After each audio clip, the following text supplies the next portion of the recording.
டவுட்நெட் ஆப்பை இன்றே பதிவிறக்குங்கள். டவுட்நெட்டில் 6வது முதல் 12ஆம் வகுப்பு வரை கணிதம், இயற்பியல், வேதியியல் மற்றும் உயிரியல் பாடங்கள் சம்பந்தமான சந்தேகங்களுக்கு தீர்வு காணலாம். அதுவும் தமிழில் தீர்வு பெறலாம். உங்கள் கேள்வியை புகைப்படம் மட்டும் எடுங்கள், அதனை கிராப் செய்யுங்கள், உடனடியாக அதற்கான வீடியோ தீர்வை பெற்றிடுங்கள். டவுட்நெட் தமிழ் யூடியூப் சேனலை சப்ஸ்கிரைப் செய்து இது போன்ற பல வீடியோக்களை கண்டு மகிழுங்கள். Hello students, question చూద్దాం. An athlete completes one round of a circular track of radius R in 40 seconds. What will be his displacement at the end of 2 minutes 20 seconds? So ఇక్కడ ఏంటంటే స్టూడెంట్స్ ఒక అథ్లీట్ అనేవాడు so one round of a circular track of radius R. So ఏంటంటే మనకు ఒక circular track ఉందన్నమాట. Okay, so దాని radius వచ్చేసి మనకి R.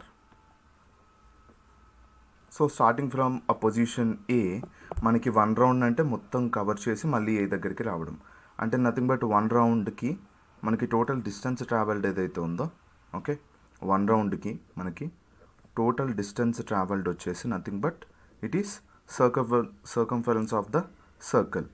Okay, so that is nothing but 2πR. So ఆ వన్ రౌండ్ ఎంత టైంలో అంట t ఈజ్ ఈక్వల్స్ టు 40 సెకండ్స్లో. So t is equals to 40 సెకండ్స్లో. సో అతని స్పీడ్ మనం కనుక్కోవాలనుకోండి. ఓకే, సో మనం స్పీడ్ కనుక్కోవాలనుకోండి, distance travelled by time taken. So అది 2π. సో యాక్చువల్లీ ఇక్కడ క్యాపిటల్ అన్నారు కదా, సో 2πR/40 అనమాట. సో అది అతని స్పీడ్. ఓకే, సో ఇప్పుడు ఏమన్నాడు మనకి, what will be his displacement at the end of 2 minutes 20 seconds. So అతని డిస్ప్లేస్మెంట్ ఏంటి అని చెప్పేసి అన్నాడు.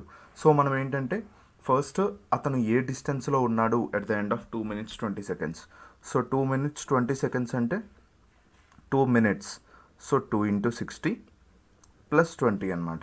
ఓకే, సో 2 × 60 అంటే నథింగ్ బట్ ఏంటి మనకి 120 వస్తుంది. 120 + 20 వచ్చేసి మనకి 140. సో ఓవరాల్గా టైం టేకెన్ ఏదైతే ఉందో అది 140 seconds. ఓకే స్టూడెంట్స్, సో ఇప్పుడు మనకి distance travelled in time T. So distance travelled in time T ఏదైతే ఉందో, ఓకే, సో ఇక్కడ డిస్టెన్స్ ట్రావెల్డ్ అంటే నథింగ్ బట్ స్టూడెంట్స్ మన అథ్లీట్ అనేవాడు so he's making revolutions around this circular path. Okay, so ఇప్పుడు మనకి డిస్టెన్స్ ట్రావెల్డ్ ఏదైతే వస్తుందో నథింగ్ బట్ దాన్ని నెంబర్ ఆఫ్ రివల్యూషన్స్తో డివైడ్ చేస్తే అన్ని రౌండ్స్ చేశాడు అని చెప్పేసి అర్థం. Okay, so distance travelled in time T is nothing but velocity into time taken లేదా speed into time taken. So that is 2πR/40 into 140. Okay, so 2 1s 2 20s 0 0 cancel, 2 1s 2 7s. Okay students, so therefore ఇది మనం చూసినట్లయితే అతని distance travelled ఏదైతే ఉందో అది వచ్చేసి మనకి 7πR అనమాట. ఓకే, సో 7πRని I can write it as for example మనకి 7πR అనేది టోటల్ డిస్టెన్స్ ట్రావెల్డ్ కదా. సో ఎన్ని రెవల్యూషన్స్ చేశాడు అది మనకు కావాలనుకోండి. So number of revolutions is equals to S by each రెవల్యూషన్కి ఎంత angle 2π. So therefore 7πR/2π చేయాలి. Pi cancel. Okay, so therefore అతను ఏంటంటే ఈచ్ రెవల్యూషన్స్కి 2πR కదా. ఓకే, ఆర్ఆర్ కూడా క్యాన్సిల్. సో అతను ఏంటంటే 7/2 రెవల్యూషన్స్ చేశాడు. 7/2 రెవల్యూషన్స్ అంటే నథింగ్ బట్ 3.5 రెవల్యూషన్స్ అనమాట. ఓకే, సో ఇప్పుడు 3.5 రెవల్యూషన్స్ అంటే అర్థం ఏంటి?